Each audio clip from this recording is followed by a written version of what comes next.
Всем привет, с вами Егор, это канал Brick Garage, и у нас сегодня начинается первая серия проекта. И если заказчик будет доволен, мы продлим этот сериал на второй сезон, я надеюсь. Итак, в чем суть?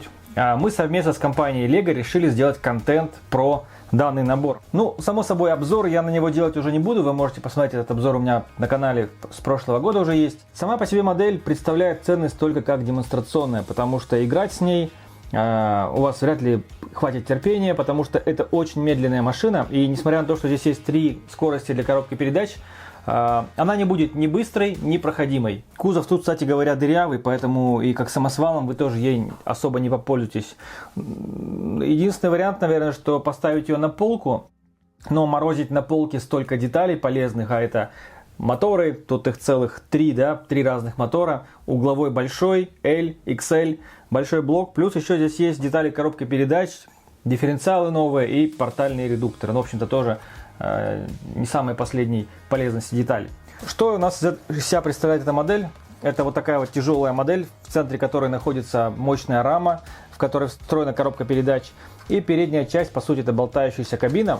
Что мне больше всего не нравится в ней сейчас, вот спустя уже сколько она у меня год стоит, это то, что до сих пор у нее вот так вот трясется голова. И каждый раз, когда я ее беру для чего-то, я боюсь, что у меня она наконец отвалится. Ну, для начала, что мы будем делать? У нас есть исходный набор, из которого мы будем мастерить сейчас альтернативную модель. У меня есть несколько идей, которые можно реализовать с данной моделью, и сейчас я ими с вами поделюсь. Основная идея в моей голове уже созрела, и мы вряд ли что-то поменяем, но тем не менее все равно вы пишите комментарии под видео о том, что можно сделать из данного набора. Итак, сейчас мы с вами вскроем набор не для того, чтобы рассыпать содержимое, а для того, чтобы посмотреть список деталей, так скажем, освежить память, и потом мы с вами прикинем, что мы будем делать. Не помню, чтобы из этого набора делали какую-то автомобильную технику.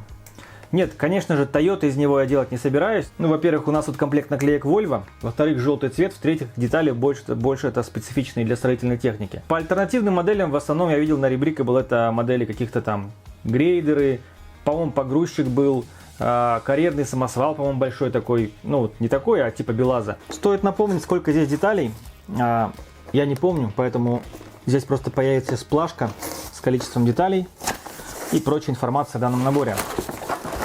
А мы с вами пока вскрываем коробку, где у нас есть вот такая вот инструкция. Так, давайте посмотрим, что у нас есть тут. Ну, во-первых, у нас есть Volvo, и так как мы будем продвигать в этом видео набор Volvo, то нам нужно будет обязательно использовать эти наклейки. Volvo 850, 860 и прочие квадратные сараи, конечно, мы делать из этого набора не будем, потому как здесь нету тех деталей, которые нам необходимы для постройки машины в таком большом масштабе. А почему большом? Потому что здесь большие колеса, но нет деталей подвески вообще. Тут нет ни амортизаторов, ничего. Есть детали коробки передач, смотри, вот целых 8 таких шестеренок, 3 новых дифференциала. Ну, есть у нас 3 целых проскальзывающих шестерни. Не знаю, где нам это пригодится, но пригодится. В целом, вижу, шестеренки разные есть. Далее, есть панели в желтом цвете разных размеров. Микропанели по одной. 2 удлиненные панельки есть. Потом длиной 7, длиной 5.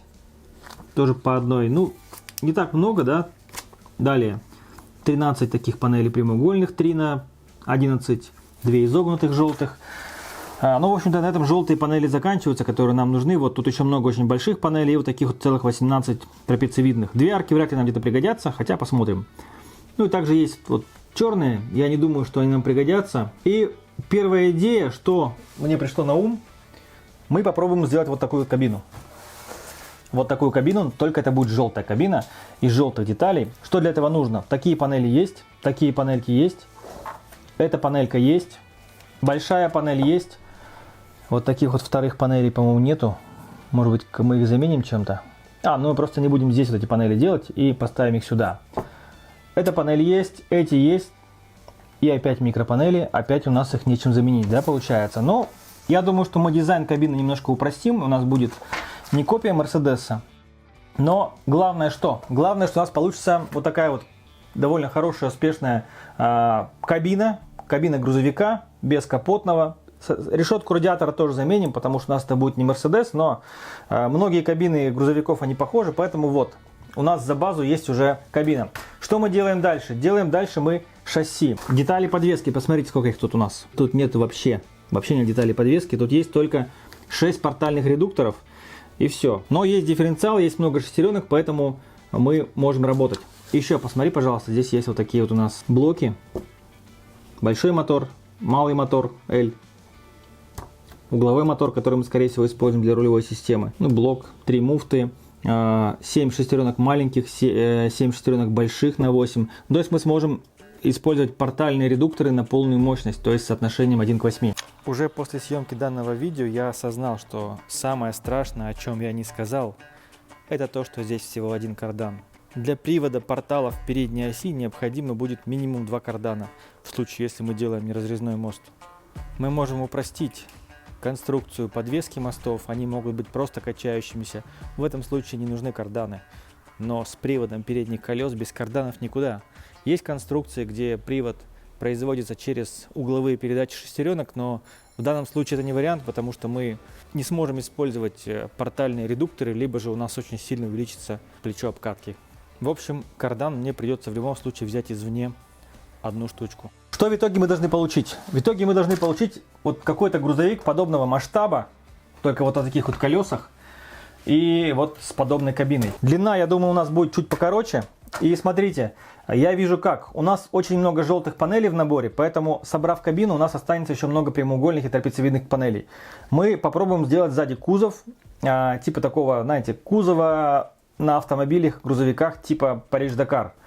То есть, как вы знаете, там сзади просто каркас легкий и такая имитация кузова, просто закрывающая внутренние какие-то силовые элементы, запасные колеса и так далее, мотор. И здесь я вижу, что это вполне реально сделать.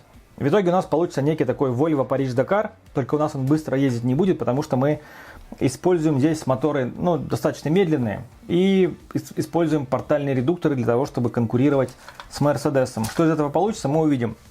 Как я вижу, заменить нам детали подвески. Ну, во-первых, можно попробовать сделать просто качающиеся мосты, как у набора 42070, тот самый голубой грузовик. Если этот вариант не прокатит с качающимися мостами, мы попробуем сделать качающиеся мосты, но уже в качестве упругих элементов будут использоваться обычные оси. То есть торсионы мы сделаем. Если с торсионами не получится, учитывая, что вес модели большой, для этого у нас будет некий чит-код. Вот такой вот набор второй есть, который мы попробуем использовать как в качестве дополнительного ресурсного набора. Для чего? Во-первых, тут есть 4 рычага подвески, которые мы сможем использовать для того, чтобы сделать не просто качающуюся подвеску, а неразрезные мосты. Плюс, колеса, не знаю, мы эти используем или нет, вряд ли. Но здесь есть еще 2 мотора дополнительных. Плюс в чем? Вы, наверное, уже могли заметить, что моторы здесь все разные в наборе Volvo. Это значит, что мы не сможем сделать 2 ведущих мотора одинаковых. То есть один там назад, другой наперед. У нас будет L и XL. Но для тех, кто знаком с их характеристиками, знает, что они по оборотам примерно равны. Поэтому мы легко можем поставить XL назад, а L на привод передней оси. Но учитывая, что мы получим сейчас вот такой вот набор в качестве ресурсника, мы можем вообще XL-ку выкинуть и использовать 2 L-мотора на привод, раздельно каждый мост. Плюс еще одна L-ка у нас может остаться, я не знаю, на коробку передач или на лебедку какую-нибудь, да. Ну и, соответственно, угловой мотор я также планирую ставить в качестве рулевого. Ну, как пойдет, посмотрим. В идеале, конечно, вообще сделать модель с коробкой передач, которая использовалась в Volvo, и сделать грузовик на той коробке передач. Хотя, конечно, я сомневаюсь, потому что мощности одного XL мотора для той коробки не хватало, и модель получалась очень медленная. Да, здесь еще есть пару тяг, которые тоже, может быть, понадобятся, но не точно. Но вот что точно понадобится нам, это 4 амортизатора. И этот набор один из немногих ресурсников, который дает вам детали подвески и электрику одновременно. Пользуйтесь, пока он в продаже, потому что, скорее всего, с Нового года его снимут. И заменит какой-то там дичью, типа там автомобиль-трансформер, который вряд ли будет иметь комплект подвески и электрику за такую цену. Поэтому этот набор мы держим в качестве запасного, в качестве набора, который у нас под рукой. И когда нам не будет хватать деталей, мы сюда пойдем за амортизаторами и за моторами. Примера такой анализ. Еще раз, я вижу это так. Вот у нас будет, наверное, подобная база, кабина. Здесь у нас будут, естественно, мосты неразрезные с портальными редукторами с соотношением 1 к 8. В центре мы попробуем встроить 2, или даже не в центре, может прямо на мосты подвесим моторы L и XL в качестве ведущих. И здесь сделаем такой какой-то кожух, который будет завершать образ нашего дакаровского грузовика.